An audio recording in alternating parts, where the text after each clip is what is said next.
Olá, queridos, eu sou a Babi. E eu sou o Bira. Se você está procurando um filme de terror um pouco diferente do convencional, porque a gente sabe que a maioria das pessoas aí que gostam de um filme de terror também não gostam de ficar assistindo sempre o mesmo estilo de filme, reclama que os filmes são muito repetitivos e realmente esse gênero é bem repetitivo. Formulaico, né? Nós viemos aqui trazer alguns filmes de terror que são fora da caixinha. E se vocês gostarem de algum específico, a gente vai fazer aqui uma votação para vocês dizerem quais vocês vão gostar mais, que nós vamos fazer uma análise mais completa desses filmes, no caso do filme que foi escolhido. E quais são as características que a gente colocou aqui com relação a esses filmes de terror fora da caixinha?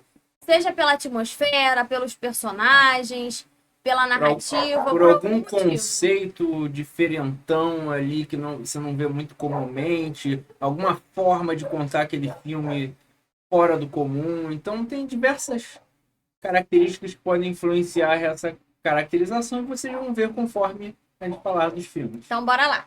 O primeiro filme da lista é Midsommar, dirigido pelo mesmo diretor de Hereditário. Hereditário. Também é um filme de terror aí que foi muito falado pela sua excelência, mas nós não trouxemos aqui. A gente achou não cabível para a nossa lista, porque ele não traz assim conceitos tão diferentões como a gente queria trazer. Esse é um filme que ele já foge do clichê, muito pelo fato de ele passar majoritariamente durante o dia, o que é algo completamente incomum. A maioria dos filmes de terror, eles se aproveitam daquela tensão causada por você estar entrando no escuro, aquele ambiente, né, de ambientes noturnos. Esse vai construir uma atmosfera num ambiente bucólico, né, que era para ser aquela coisa idílica de campo, mas que dá para perceber que tem algo de ruim ali. Então aquela luz do dia, ela vai ser sempre algo que vai estar incomodando, algo que vai estar nublando a percepção dos personagens, e isso casado com entorpecimento, seja por problemas psicológicos ou por uso de drogas, né, que aquela comunidade dá para eles, isso torna, né, a nossa percepção junto com a dos personagens entorpecida e nos causa muito desconforto a maior parte do tempo. Aqui, a obscuridade, o medo do desconhecido, não está através da falta de um dos sentidos, que seria a visão, né? Porque a escuridão, ela proporciona isso na gente, de não conseguir enxergar um local e aquilo causar mais medo e mais receio. Não, nesse filme a gente consegue enxergar tudo, a paisagem é muito bonita, mas aí, como ele falou, a gente já começa essa história com uns personagens com o psicológico abalado, e a falta de conhecimento nosso e do personagem, né? Daqueles personagens da cultura com relação à cultura, afeta esse desconhecido, afeta esse nosso medo, esse nosso receio do desconhecido. Porque é uma sociedade que age estranho, tem umas cenas que a protagonista começa a gritar e as mulheres ao redor dela começam a gritar junto com ela. Então, assim, é uma sociedade totalmente diferente, então tem esse choque cultural que faz com que a gente sinta muito receio, muito medo do que acontece E nessa depois comunidade. eles acabam sofrendo coisas terríveis, dada os ritos e cultura daquela região. Então, o que acontece mesmo nesse filme, assim, de mais problemático, que é nessa parte que eles estão nessa comunidade, ela é 100% de dia. Então, é um horror bem diferente, porque ele acontece todo de dia. Então, se a pessoa fala, eu tenho medo de assistir filme porque é sempre no escuro. Esse é de dia e uma sugestão, assista ele à noite. De preferência de madrugada, Exatamente. fica mais interessante ainda, por mais fica que interessante. o filme seja de dia. Vale também ressaltar que essa premissa de Midsommar também não é 100% inovadora, já que ele lembra muito um filme da década de 70, que é o Homem de Palha, que inclusive tinha o nosso Saruman atuando ali. E ele era um filme em que vinha um investigador numa ilha em que existia uma cultura completamente diferente. A maior parte do filme também se passa de dia, né? Então ele também lembra muito essa ideia do Midsommar, mas o Midsommar utiliza outros efeitos estéticos ali, o negócio da luz, né? A distorção mental dos personagens. Então, assim, eles se distanciam um pouco deste, e esse tá mais fresco também na cabeça da galera. Sim. Inclusive, ó, vale a pena. O Homem de Palha, de 1977, vale a pena ver esse filme também, que é um filmão, mas fiquem longe do remake dele, que se eu não me engano era de 2006, que é o Sacrifício, feito pelo Nicolas Cage. Nossa. Eu vi esse filme no cinema, gente. Pra vocês terem a noção, o cinema dá para levantar o bracinho da poltrona. Eu levantei o bracinho da poltrona do lado e deitei, dormi. Mas você dorme com o filme, né, amor? Não, mas aquele filme horroroso. Não assista. Eu tenho um comentário sobre Midsommar. Eu tava vendo esse filme à noite, foi de madrugada. No dia seguinte eu tinha aula remota, porque era na época da pandemia. A professora começou a falar no meio da aula sobre comunidades distintas, com culturas diferentes. Ela começou a falar, aí eu, meu Deus, tô ficando com medo. Eu acabei de ver um filme assim. Eu lembro disso. O Mal que Nos Habita é um filme argentino dirigido por Damian Rugna. Esse filme se trata de exorcismo, mas ele é totalmente incomum quando a gente pensa em filme de exorcista. Porque quando a gente fala desse tema, o que a gente imagina? Igreja católica, padre exorcizando alguém que necessite ser exorcizado. Só que nesse filme não é assim. Primeiro que a igreja não existe mais aqui nessa comunidade.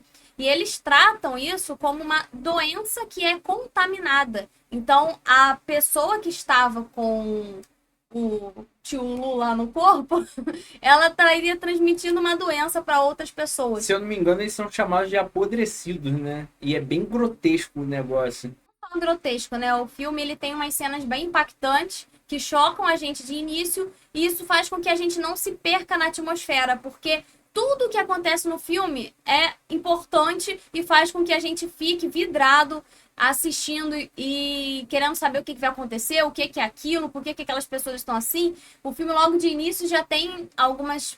deixa a gente com algumas pulgas atrás da orelha, talvez. Então a gente tem que caminhar junto com a história, junto com o protagonista também, né?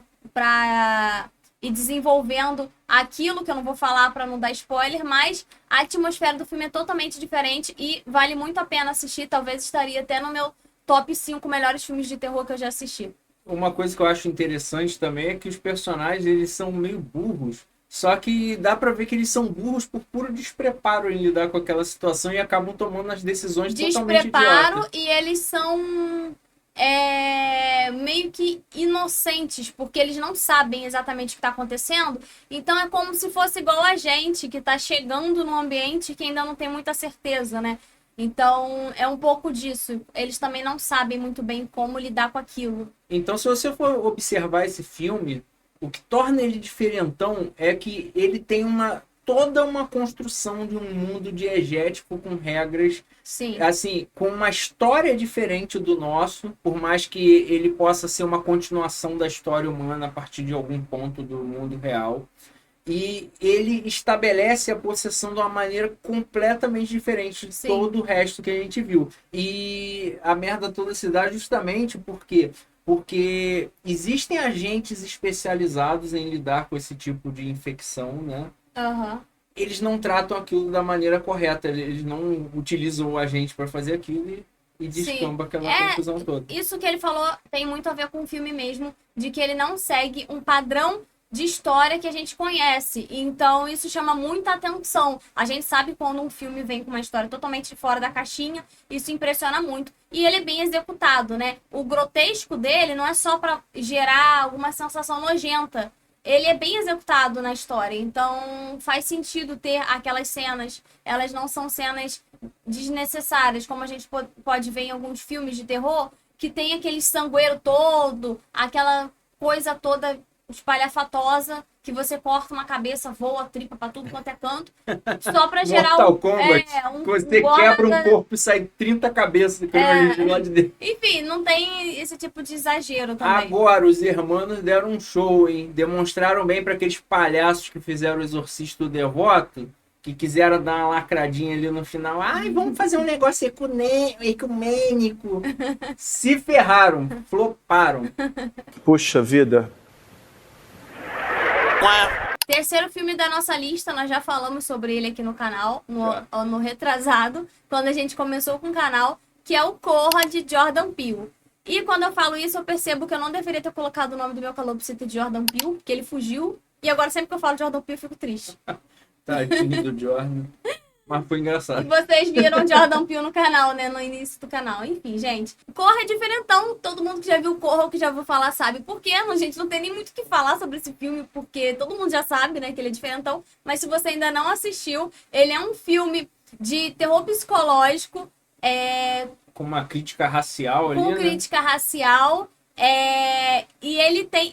Não foi só no ano retrasado que a gente comentou de Corra, não. Quando a gente falou do caso também do Pedido, a gente usou o Corra como exemplo. Sim. Então, É um bom filme, né? de filmes que alertam sobre possíveis casos reais, a gente usou o Corra como exemplo. Mas, assim, apesar de eu achar ele um bom filme, eu tô toda vez que eu penso no filme, eu gosto um pouco menos. Porque eu vejo algumas incoerências dentro do roteiro. Sim. E também o Jordan Peele parece estar se perdendo. Os filmes dele estão ficando cada vez Eu piores, acho que né? o Corra fez tanto sucesso, o pessoal botou lá, ele lá num patamar tão alto que agora ele tá Eu acho caindo. é um filme bom, mas eu acho superestimado. É, Mas de qualquer forma, vale a pena conferir e ele é diferentão. é um filme diferentão, gente. Vale a pena conferir.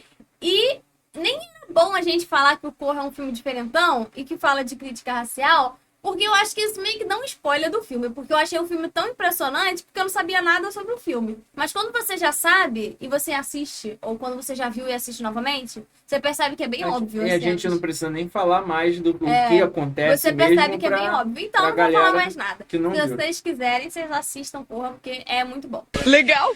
O quarto filme é O Farol, do mesmo diretor de A Bruxa, que também é um filme muito famoso aí, que o pessoal ficou bem impressionado quando foi lançado, que é do Robert Eggers. Esse filme, ele é totalmente fora do convencional, e o que me chamou a atenção pra assistir ele em 2019 foi porque o cara do Crepúsculo tava lá.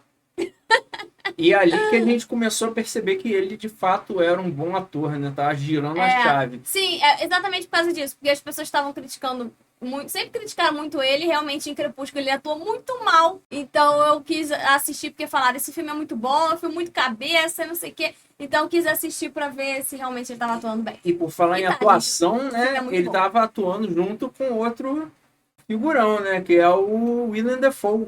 Que qualquer filme com Willem Dafoe já te gera estranheza. Ele já é esquisito por si só, né? Esse filme se passa numa ilha isolada em 1800 lá vai bolinha, né?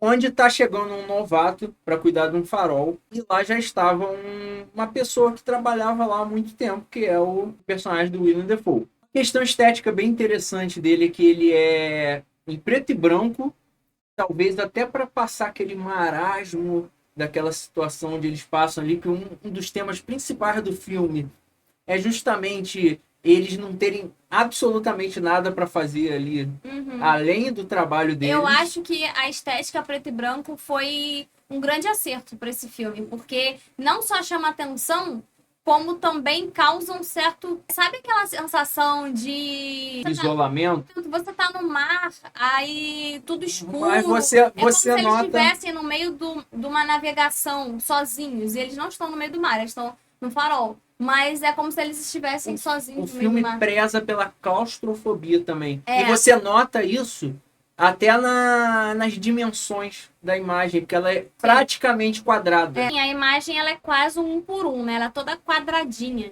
Então o filme apela para solidão, para aspectos de mistério e loucura que vai se desenvolvendo ali na relação entre aqueles dois homens, que é extremamente conturbada, e eles variam de humor, tem momentos que eles estão bem, mas geralmente eles acabam entrando em conflito.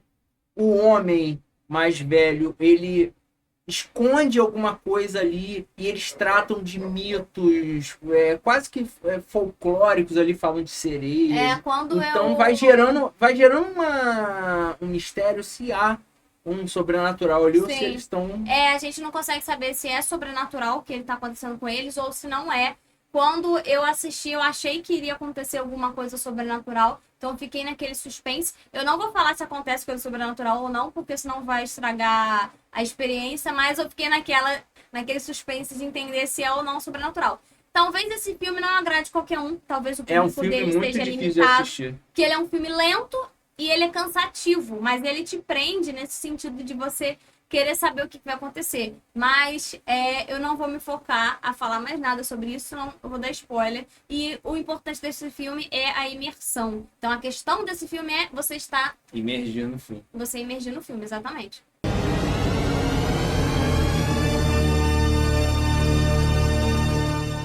O quinto filme da nossa lista, com certeza minha mãe vai amar se ela assistir, então mãe, assista, tá?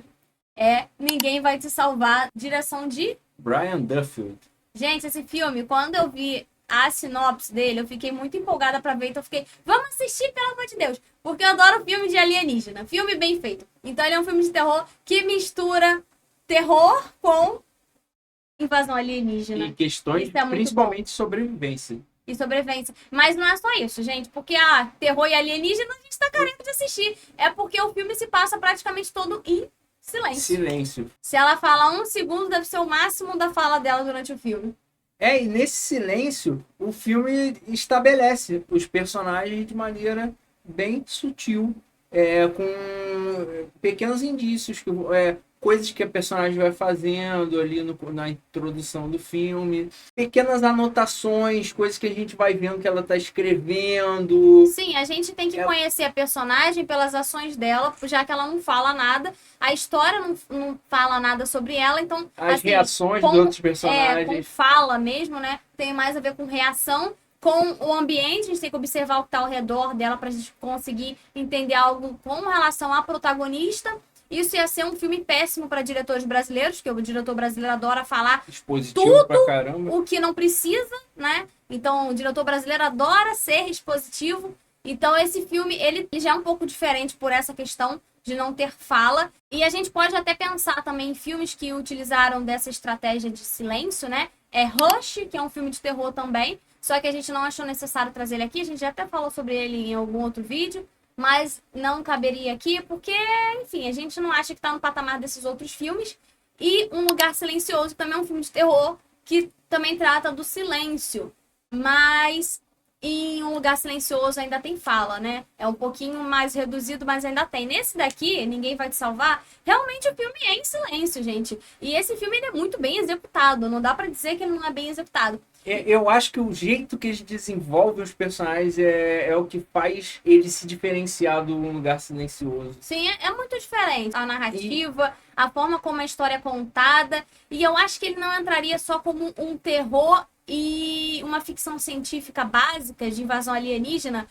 Não acho não, eu tenho certeza. Ele entra como uma distopia também por causa do final, o que acontece no final do filme. E como o perigo se desenvolve também é muito interessante, porque acontece de maneira extremamente abrupta. E quando ele vai apresentar o perigo, já se torna algo emergencial, já é aquela batalha logo de cara. Sim, e a gente fica com a personagem, né, tentando fugir dos alienígenas capturarem ela, então fica naquela luta, né. Só que ela tem uma questão muito interessante dessa protagonista, que a gente só acompanha ela no filme, né? Mas ela não é uma protagonista burra. Isso é uma coisa maravilhosa em filme de terror. Porque a gente tá careca de assistir filme que a protagonista é burra, tem atitudes burras, e nesse filme não, ela tem atitudes muito inteligentes. Então ela consegue se safar das coisas exatamente pela inteligência dela. Então eu acho que só por isso já mereceria estar aqui como um filme de terror diferente. Porque é uma protagonista mulher que não é burra. Porque qual é o clichê de filme de terror? Mulher burra, né?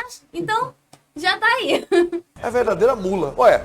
O nosso sexto filme é o Pontypool, de 2008, dirigido por Bruce McDonald. E não é o Ronald McDonald.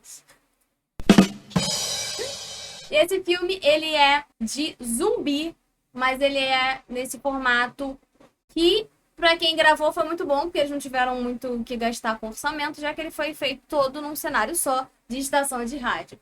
E isso é importante para causar a atmosfera dele, de a gente não saber o que está acontecendo lá de fora, já que ele é todo gravado em formato de relatos, né? Do que as pessoas é muito vão falando. charmoso como eles contam aquilo ali dentro do programa de rádio. Você tem aquela sensação de estar ouvindo um rádio de madrugada. Sim, realmente, né? O filme ele consegue transmitir essa sensação de você estar ouvindo rádio e os bastidores do programa de rádio. Então é gostoso de ouvir, né? Você fica imersivo, né? Ouvindo o filme. É um filme gostoso de ouvir. Então, assim, ele começa muito bem e ele traz uma premissa muito boa com relação ao zumbi. E ele vai desenvolvendo a história até chegar ao ponto da emergência, paulatinamente, através dos relatos que eles estão recebendo do repórter na rua, de pessoas que estão ligando para lá, mas eles não entendem direito o que está acontecendo. Vocês imaginam estar numa live, aí do nada começam a mandar notícia falando, tá acontecendo não sei quem em tal local. Pessoas estão agressivas, atacando ao vivo, outras. né? A gente está tentando se comunicar com a nossa repórter que está em tal local, não estamos conseguindo. Então, assim, eles não sabiam o que estava acontecendo, começa a acontecer tudo durante a transmissão de rádio. Então, a gente entra naquele mundo, naquela atmosfera, junto com o pessoal que está lá no programa de rádio. E tem toda essa questão da gente ter que ouvir eles e não ver o que está acontecendo. Sim, e a cereja no bolo é o como se prolifera a infecção do zumbi. Sim, é totalmente diferente do que vocês possam imaginar. Além desse filme passar todo dentro do rádio, você ouvir os relatos, tá, até aí tudo bem, pode ser uma coisa comum, né? Só uma forma de se contar a ambientação do local, da narrativa, enfim. É a proliferação dos zumbis que acontece por forma de linguagem, né? Ela é uma transmissão, como se fosse de uma raiva, tipo de uma ferocidade que ela se dá através da língua. Mas e isso, além de ser o ponto forte, porque é o diferencial do filme, também é um ponto fraco que eles... Dá pra ver que eles se embananam um pouco. Eles se perdem com a própria história que eles criaram, porque a premissa é muito boa. É difícil, né? A ideia é muito boa, mas é difícil de executar e de chegar num final dessa ideia. Porque você tá transmitindo um vírus através da linguagem, através da fala. A gente precisa evitar certas palavras para não se infectar também. Mas é muito interessante a premissa. É muito legal a premissa do filme e também acho que é um filme que não vai agradar qualquer público, qualquer pessoa, porque ele, como eu disse, se passa sempre no mesmo ambiente, com os mesmos personagens, mas... Pra mim é um filmaço. Ele é um filme totalmente fora da caixinha. Então, essa questão da fala, eu me lembro, a gente poderia até levar para algo mais espiritual, alguma coisa relacionada até possessão, né? Isso eu tô viajando, tá, gente? É porque tem muito a ver com... A gente não sabe exatamente o que acontece para as pessoas se infectarem. Mera especulação minha, mas a gente não pensa que exorcismo é através da palavra, né? A gente fala exorcismo e sai o capeta lá. Então, acredito que seja mais ou menos essa ideia, mas só com zumbi, né? O zumbi... E a gente chama de os zumbis linguistas. Todo mundo conhece esse filme como o filme do zumbi linguista. Tá bom. O sétimo filme, ele também se passa todo no mesmo local e também constrói uma atmosfera de um programa em que você se sente assistindo um programa, mas dessa vez um talk show de televisão. Enquanto...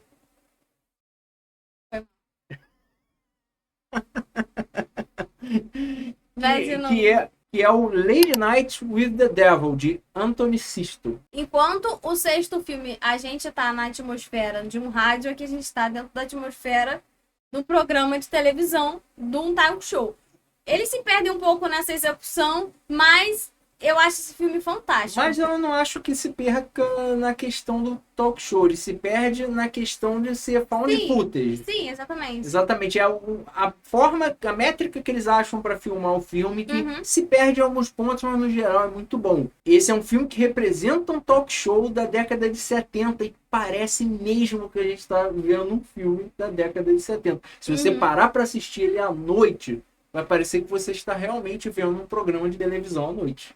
Parece que você está vendo um programa com a sua família normal. E interessante desse filme é que o apresentador, ele tinha que subir a sua carreira de novo, porque senão ele iria decair e acabar perdendo ia perder a carreira dele, o programa. Isso parece ser uma coisa que não é tão importante pro filme, mas que quando a gente chega no final, a gente vê que era o ponto principal dessa história, que leva ao que está acontecendo na história. E do que se trata esse filme? Não é só de um talk show, né? Ele se trata de um show de horrores. A gente sabe que na década de 70, muito se falava sobre exorcismo lá nos Estados Unidos. Isso era uma coisa que estava afetando muito a cabeça dos outros. Então eles aproveitaram essa questão do que estava acontecendo naquela época. O Zeitgeist, né? Que é o espírito da época. Para trazer para o filme, que como ele estava precisando fazer com que o programa dele conseguisse um pico de audiência, ele trouxe uma menina que ela tinha sido criada dentro de um ritual satânico muito louco. A polícia resgatou aquela menina daquele ambiente, né, daquele local, e ela foi tratada a sua vida inteira com uma psicóloga. Então ela viveu com uma psicóloga durante a vida inteira dela, e ele leva essa menina no programa para contar a experiência dela. E o mais incrível desse filme, eu acho a atuação dessa menina muito boa, assim, ela, uma atuação que ela não faz muita coisa, mas assim, ela é bem expressiva, porque ao mesmo tempo que aquela garota, ela tem um olhar e um jeito angelical, ela tem umas expressões e um comportamento totalmente diferente do comum do ser humano. Então, a gente vê que tem alguma coisa muito esquisita nessa menina. Isso causa uma sensação tão incômoda pra gente que tá assistindo. Ela fica olhando pra câmera o tempo inteiro. E ela fica assim... Parece que ela tá olhando direto na cara do telespectador, dentro do seu olho. Parece que ela tá entrando dentro da nossa alma, de tão esquisito que é. Essa questão de se passar num estilo talk show, ele tá entrevistando o diabo. Então, aliás, é literalmente, né? Porque se você for traduzir Lady Night with the Devil, é entrevista com o diabo. Eu acho que até esse o nome do filme em português. Não sei se ele tem tradução para português, agora eu não me liguei nisso. Mas, gente, que filme fantástico. Também entraria no meu top 5, com certeza, de filmes de terror, assim, totalmente fora da caixinha e que é muito bom. E o final é muito louco, gente. Não vou falar, mas é muito louco. Sim, e o desenvolvimento também é legal, porque ele é parcimonioso, né? Vai aos pouquinhos. E aí a gente fica naquela tensão entre o ceticismo, ou se acredita que de fato tem uma influência do sobrenatural naquela menina, entre os acontecimentos que rolam ali, coisas que fazem a gente desacreditar, depois outra que faça a gente acreditar, e fica essa tensão, né, variando. Aí é coisa do demônio. Nosso 8º e último filme é Boa Noite, Mamãe, de direção de... Calma aí que eu vou olhar minha cola. Verônica Franz e Severin Fiala. É um filme austríaco e que ele tem um remake americano que é interpretado até pela Naomi Watts. Sim, esse filme tem uma premissa diferentona também, que a mãe ela faz uma cirurgia no rosto inteiro. A gente fica um bom tempo do filme sem ver o rosto dela, nem lembrava que ela tinha rosto, mas ela faz uma cirurgia no rosto e fica com o rosto vendado. E as crianças começam a achar... São dois meninos gêmeos, né? São 2 meninos gêmeos, e eles começam a achar que aquela moça não é a mãe deles, é uma pessoa que foi substituída. E ela tem um comportamento meio esquisito também, né? Então... E eles vão entrando numa paranoia com relação àquilo, tanto que quando eles de fato veem o rosto da mãe, eles acham que estão substituídos por um doppelganger. Então, dá muita merda com essa situação. Eles também vão agindo de maneiras estranhas, então... a gente não vai falar mais nada sobre o filme, vai estragar, vai estragar a experiência. Assistir. Mas a questão da premissa é essa, a mãe faz uma cirurgia e as crianças ficam lá. É mamãe ou não é mamãe? Mamãe. Não é mamãe! Então, é essa a premissa do filme, tá, galera? E com base nisso, a gente percebe que o filme ele se passa numa trama psicológica, né? As crianças lá na paranoia delas. Eu já estou por aqui com esse negócio de não é a mamãe. E é isso, galera. Se vocês gostaram, não esqueçam do like, de se inscrever no canal e de deixar um comentário se vocês gostaram e se vocês querem que a gente analise a fundo algum dos filmes citados. Exatamente, vamos dar essa oportunidade. Vocês vão escolher qual filme nós vamos analisar no canal. Desses 8 aí. A gente vai ver qual é mais falado pra gente analisar, fazer um filme. Nossa. E se vocês não comentarem nada, além de essas crianças aí virem buscar vocês pelo pé na cama, a gente vai escolher o filme que a gente quiser. Vamos fazer o mais chato de todos. Só de raiva. Todos os monstros que a gente falou aqui vão atazanar vocês no pesadelo de vocês. Sigam a gente também nas nossas outras redes sociais, Twitch, Instagram, TikTok. Principalmente TikTok, tô precisando bastante, mas na Twitch também, que a gente tá precisando. E agora a gente é monetizado na Twitch, vocês podem, né? Ter figurinhas. Nossos subs com figurinhas. Figurinhas do Bira Careca, minha careca, eu chorando. Tem várias figurinhas legais lá que eu montei. Tá bom, gente? Obrigada por terem assistido. Falem se vocês já viram algum desses filmes e se vocês têm indicação de outros filmes de terror diferentões aí que a gente não tenha falado. Valeu, galera. Muito obrigada. Tchau, tchau. E até a próxima. Até o próximo vídeo.